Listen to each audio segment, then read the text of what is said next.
no pun intended, episode number 41. We are not live, recording this offline. So sorry if you were looking forward to seeing us on YouTube. How's it going, Matt? Well, I'm doing well. I think it could be live for people in their own worlds. Yeah, So it's just as they watch it, it's live. yeah. It's just not live for us. When you think about it, everything was live at the time. Like everything has to happen. Uh, That's right. there's a really good stand-up special from Dimitri Martin called that. It's called Dimitri Martin Live, and then in parentheses at the time. Have you ever watched any of Dimitri Martin's stand-up, by the way? No, I haven't. He's pretty good. Decently clean too for like family type of stuff. I'm Okay. a fan of him. Have you been following the U.S. Championship? Not at all, pretty much. So you're Okay. gonna have to get me caught up. Okay, cool. We'll go over the U.S. Championship. We'll of course go over toilet scandal and maybe catch up with a few other things at the end. Okay, so U.S. Championship going on right now. First place, Fabiano Caruana for the guys. So we're currently in round four, and Fabi is +2, and the other leaders are going to be like plus 1. Let me grab the standings real quick. All right, so Fabi is 3 out of 4. Then we have Hans, Wesley, and Sam Sevian, all 2.5 out of 4. And then we have the rest of the crew: Shanklin, Wander, Levon, everyone else kind of fighting for that top spot. But I think it's really going to come down to Fabi, Wesley, and Hans, don't you think? Yeah, looking at these standings, I think those have to be the three favorites. Uh, Levon, I mean, he hasn't really impressed for a while. Same with Dominguez Perez. Those are the two players that are, 27, 30 plus that aren't at the top of the standings. So, yeah, I agree with you. Fabi, Hans, Wesley, three horse race. Yeah, it seems like a three-horse race right now. Um, in the very first round, Hans played Fabi and they made a draw, but a pretty contentious game. I want to show you a couple positions, so you got to break down these positions for me and see what you think. So it looks like in this position we have Fabi with the white pieces, Levon with the black pieces. It appears to be white to move. Black just played bishop c8, attacking the rook on h3. And am I supposed to find the tactic for white? Yeah, so there's a tactic here. This is a round two game, so you can see the scores 1 out of 2, 1 out of 2. This game came to a draw, but there is a winning move here that Fabiano Caruana missed. So let's see if Matt is better than Fabiano Caruana. It's a tricky move, but it makes a lot of sense when you put some stuff together.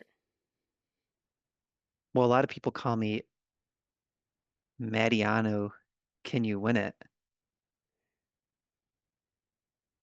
So I'm going to win this position. Okay, Okay. let's see. Okay, editors, note to the editors, cut that one. Okay, just Note to self. kidding. All right, okay, so what are you seeing here? So they're attacking our rook, but H file and G file look pretty open. So the first thing that I have to look at is queen takes h7 check. Their queen takes back. And then we can take with either the pawn or the rook. Yeah, let's say rook takes, king goes over. But then here we need to find a way to follow up on the attack. And looking at black's pieces, they seem to control a lot of our key squares. So like our rook on e1's not doing much, bishop's not doing much, and the knight is not doing much. And they can't really make forward progress from what I can tell. So if this were the line, it would have to be a deeper tactic. There'd have to be, let's say, king g2 and rook h1 and try to swing it around, or Yep. Okay, I don't really. I'll tell you that was not it. Okay, But yep, good the thing to next calculate. next move I had in mind was g7 check. It's a check, so that's a forcing move. If the queen takes for black, they still have their rook defended by the knight on d6. Yep. But this looks a little bit scary because we have a move like rook g1, for example. Yep. So keep in mind though, our rook is under attack and our bishop is under attack. Hmm. So you need to keep both of those in mind too. There So is is it? okay. I'll give you a hint. So we have a few threats here. Uh, we want to checkmate, of course, if the queen moves. We'd also really like to play queen e5 check if possible. So there is a move that we can Oh, knight toss in. e6. Boom. That's the move, dude. So Wow. queen cannot take because it's checkmate, obviously. And if bishop takes, now we have this check, and this is just going to become a queen. So that is a crazy sequence here. So here, I think you can actually, yeah, you take Rook your, h7. yeah, Wow. and then that's mate. So yeah, in the game, Fabi played Rook H2, and that gave up the advantage, and they went back and ended up with a draw. So if we turn on the engine line here, only winning two, or sorry, only winning move, Knight E6. So sick move there. So after, okay, so I see the 1 out of 2 below Fabi's name. Was that after this game he was 1 out of 2? Yep. So that's after this game. They both Okay. do their first couple games. Okay. Okay, so tricky Wow. move there. Let me show you position number two. All right, so this is Sam Shanklin versus Lanier Dominguez. Let's go back just a couple moves to kind of get a feel for the position here. So um, Black has mate and one on the board a couple ways, and he's just trying to avoid the checks basically to get out of it. However, White is about to queen here, so it's a bit of a who's faster situation. So White checks, uh, bishop blocks, rook checks, king comes here.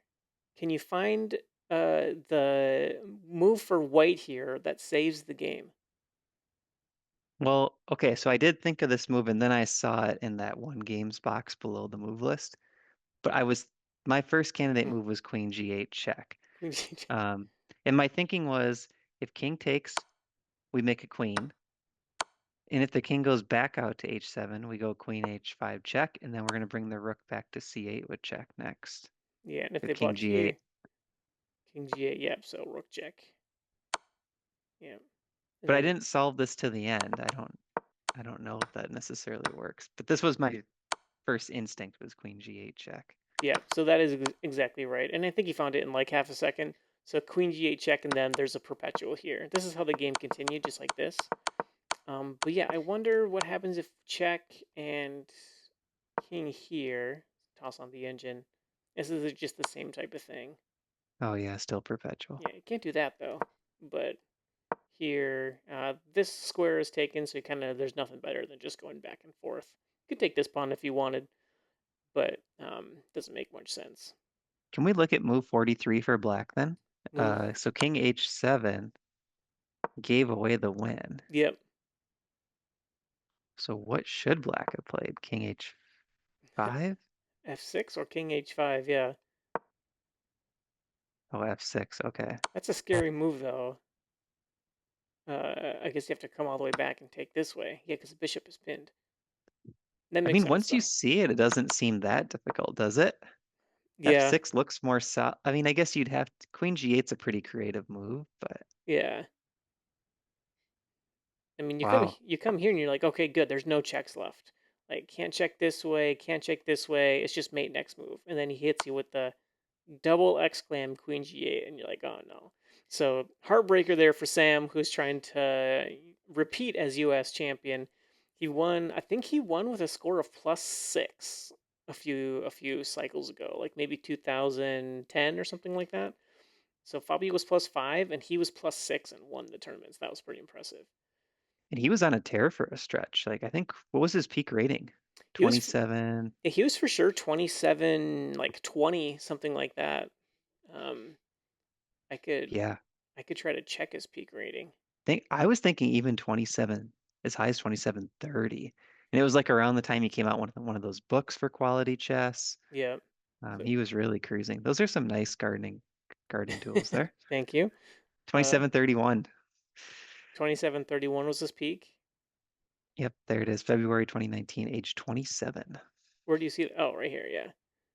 Peak PDA rating 27. Yeah, so that was probably around the time. I think he continued to be on a bit of a tear after that tournament too. So Okay, so he's now is he at 1.5 out of 3?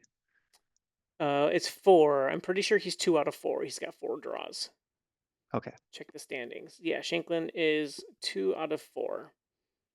Yep. So here we have the standings. Fabi on top, 3 out of 4, and this is 12 players, so 11 rounds. So good start for Fabi. Today was a rest day, and actually in the women's side, Carissa Yip is undefeated. She is 4 out of 4 and looking unbeatable. Honestly, she just seems like she and it just plays a very patient style and just brings her opponents down like into the deep end, into time trouble. Just finds a way to do it. Finds a way to take care of business and win. One player I've been watching is Rose Atwell because she's kind of like a flyer. Look at her rating. She's like 100-ish points below Jennifer Yu, who's second, and like 200 players before or below, like 150 to 200 points below the rest of the field. But she did pick up a win early. Who did she beat? 11. So she beat Anna Zatonsky in round one. So yeah, good win there, and then 2 draws for her to be 2 out of 4. A win, loss, and 2 draws. But yeah, And Carissa Yip on top, playing very well. She squeezed Squo's Arena Crush in a really locked up position to get a nice win in round 4. So it's looking like she may repeat as women's champ as well. there's Alice Lee on the list from Minnesota. Yeah, that's right. Alice Lee, I think she has all draws to start, if I'm not mistaken. Um, this way, yep, 4 draws to start. Always rooting for our fellow Minnesotans. They were talking about how this is like her third time playing already, and she's like doing schoolwork in the middle, like between rounds, like trying to get her math homework done. It's crazy. Wow, to be so good and so young at the same time. That's I know, incredible. I know. We're old and bad. How's that Yeah, fair? I mean, maybe that's how things balance out. Yeah, yeah, Uh, so, question for you, going back to the men's side. yes, We were talking before you clicked record. This is the first tournament back in St. Louis for Hans, is that correct? that's exactly right. So, yeah. And one Uh, of the things I was wondering is what hotel is he staying at? Have you read this any news on It's a this? good question. I have not read any news, but I will say in round 4, Hans was playing very, what's the right word? Playing with a lot of aggression versus Sam Shanklin. So I think he was like really pressing, really trying to get a win, and Sam just basically held him to zeros basically the whole way. So I was thinking like after that game, he's pretty frustrated. Like I wouldn't want to be a hotel room in St. Louis after that round 4 game. It's not like he lost or anything. Yeah. But I mean, I'm mostly kidding. But Hans did pick up a win against who did he beat? He beat Lanier actually. So that's a really good win for him. Um, so he's down half a point against Fabi, but he's already played Fabi and he's already played Lanier. So he's got a couple potentially easier matchups. He hasn't played Mishra yet, and he hasn't played Christopher Yu, hasn't played Ray Robson, who's not having the best tournament, and Gregory hasn't played yet. So he's still got a matchup with Wesley So and Sam Sevian coming up too. So You know plenty of what's kind of you know what's nice for Hans in this format too is he's used to beating players sub 2700, whereas Fabiano, Wesley, some of those top dogs, they're not used to playing people 2580, 2650. But Hans is good at it. Yeah, that's a great point. I feel like, yeah, maybe at the very top levels, Wesley and Fabi play so solid that it's maybe a bit easy to equalize against them, and they're not like really pushing. But Hans has been playing so many of these open tournaments, these own events that he's uh, organized himself. So yeah, I think you're right. He's got an advantage against these 2700, 2600, like low 27, high 2600 type of players too. Like the Um, Anish Giris of the world. yeah, right. Yeah, the Anishigiris and the Etiennes, and who's the other guy he played? Can't remember. I'm forgetting now too. The Crow was Edian. Yeah, someone else. Can't remember. Um, okay. News story number 2. 22-year-old GM Kirill Shevchenko has been expelled from the Spanish Team Championship after a draw and a win when they discovered a locked phone in a toilet. Arbiters are claiming that this was his phone, and the evidence is a little danging, I will say.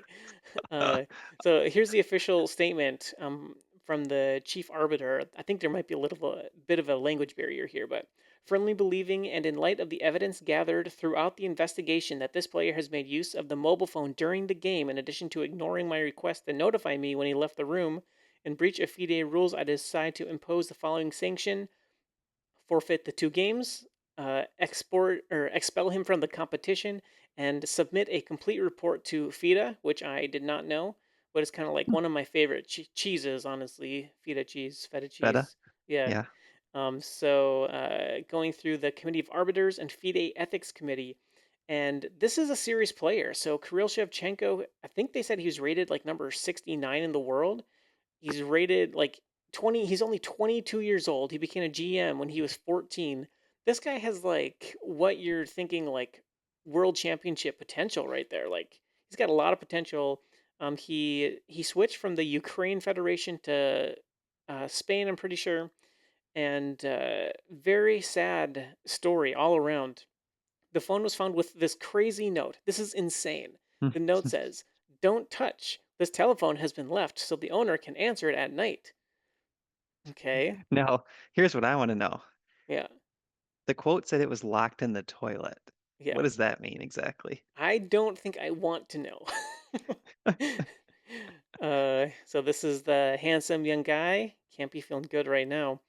Okay, I want to read a few more statements in here because it gets a little crazier. The phone was confiscated and the toilet ordered to be locked.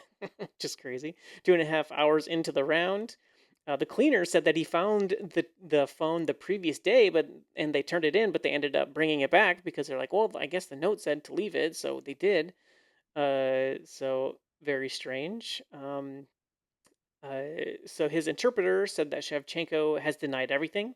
I can't read this statement in, I think, Italian, maybe Spanish. I must be Spanish, or no, I think it is Italian. I can't be sure. It looks like Italian, I think it's Spanish, maybe.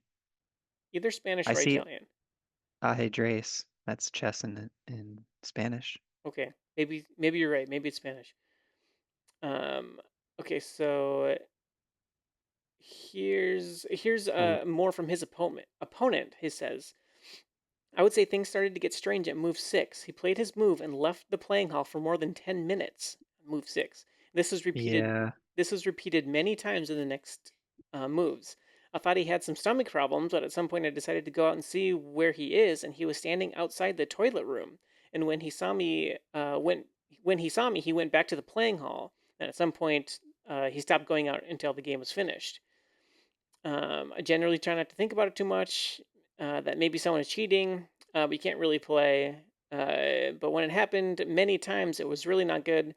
Especially that when he came back to the board, he'd play very fast and really good. So pretty crazy. There's one other thing I wanted to say too.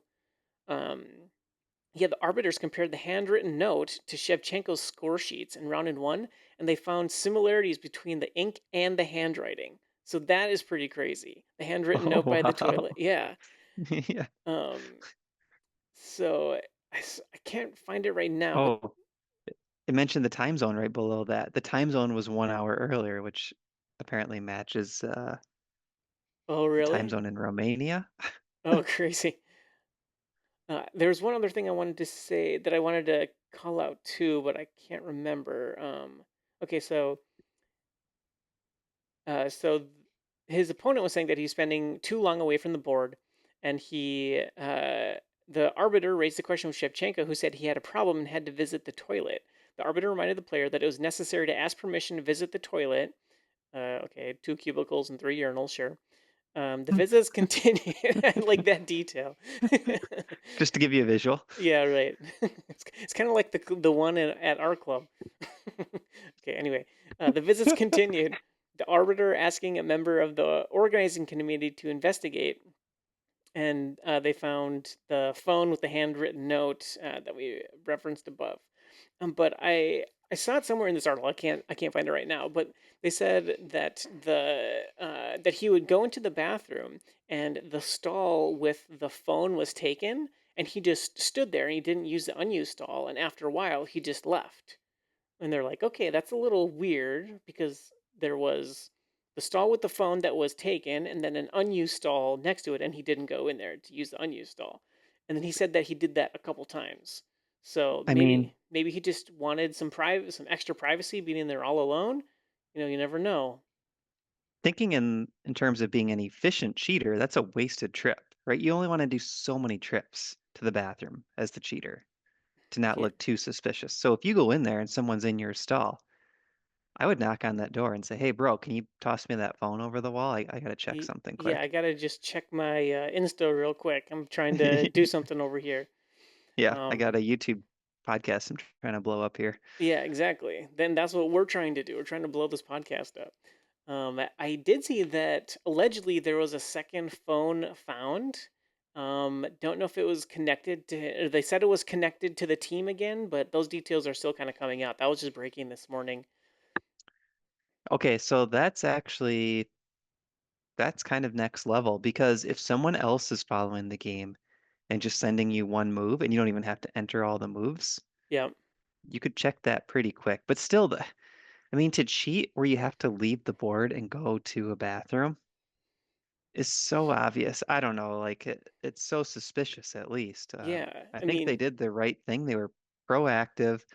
They told him he had to let the arbiter know. I mean, really, you shouldn't have to go to the restroom more than a couple times in a game unless you have a serious issue. If you're sick, maybe you shouldn't be playing that game. And mhm, if you're doing it every single round, then that's highly suspicious. yeah. And what's dumb is they're cheating like Neanderthals. Like, come on, you're gonna do the phone in the toilet thing? Like Yeah. that has been tried and true. You got to get Kramnik on the line and figure out, Kramnik, what's the best way to cheat? I know you've looked into this. I know you've done podcasts. Can you connect me with Hans Niemann? Can you connect me with Max Delugi? I know these guys have connections, but they went with the old toilet in the or phone in the toilet gag. So simple. I mean, I prefer the classic method. Be a young kid with parents that put a lot of pressure on you to do well in tournaments, pay a lot of money, fly you around the world to play. The parents sit in the lobby with the laptop. The kid goes out to visit the parent every other move. Yeah. Parent enters into said laptop, says, "Here's what the engine says." Kid just goes back to the board. No suspicions. It's an improving kid. They're getting hundreds of points a year. Yep, exactly. The classical cheating method. That's the way to do it. Yeah. Here's another cheating method is you can actually look at your openings and memorize the position and then memorize the stockfish evaluations and then figure out the plans from there. It's kind of like cheating, but it's just you're just actually getting really good at chess. Yeah. And if you do that for every atom in the universe, number of chess positions, you'll be Yeah, super strong. yeah, exactly. And if you want to learn how to get better at chess without cheating, you can check Nice. out chessgoals.com. That is chessgoals.com. What are we up to now? 18 courses? 18 courses, I think 5,000 students on the chess player website. I think 6,000. Didn't we reach 6,000? I think you're right. It might be 6,000 now. It's 6,000, yeah. easy to lose track. It is. But each and every one of you are near and dear to us. Thank you very much. All right, if you want to get a free Chess Schools study plan, go to chessschools.com and look at our free courses, and our study plan is there. And we also have a few other free courses that we don't really advertise all that much, but they're still really good. We have the Smithies Minis, which is the collection of miniatures. We have a Vienna course that is completely free. And if you want, you can try any of our paid courses for free. We give you a few lines in each one. We also have quick starters to our best-selling Carocon course, quick starter to our French course, quick starter to a bunch of our courses. So check those out if you please. If you want to get on our emails, by the way, getting any of our courses will put you on our emails. Otherwise, you can go to chessgoals.com/newsletter and we will alert you of sales, new courses coming out, and we do have some new courses coming out very soon. Well, we were talking about urinals. Can we go on a little urinal tangent before we sign off? Yes, absolutely.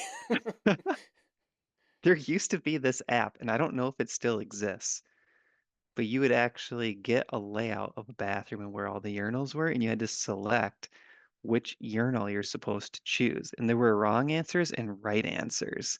And it was like a urinal etiquette quiz or app. Oh, yeah, you found one. Okay, here we go. Okay, so the following is a sample urinal configuration. Okay, one here. One, I think one is the only answer here because you're trying to avoid the people, right? Yeah, and that's just the sample. Yeah. Okay, so easy section. Okay, obviously we're going six. Yeah, Two. Okay, there's multiple answers here. I think anything three plus is valid, but I'm just going six. it's got to be Just six. get me as far away as If you possible. do three, yeah, three's like, why are you not choosing six? Yeah.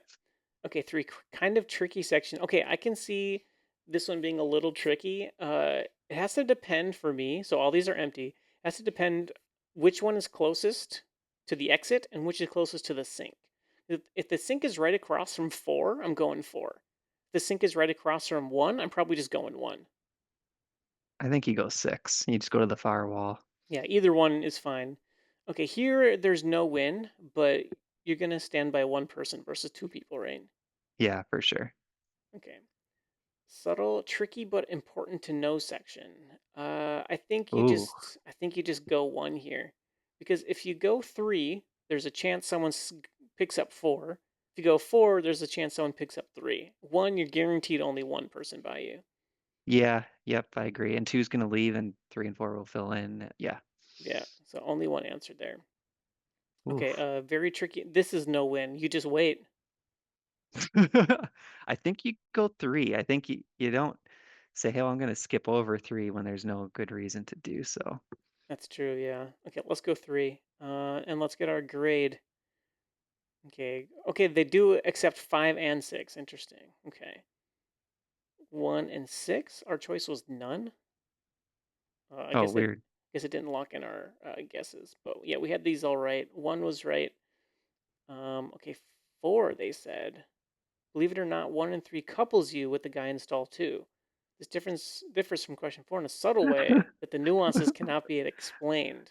Okay, I disagree. Um, your choice, none. Yeah, the correct answer is Oh, none.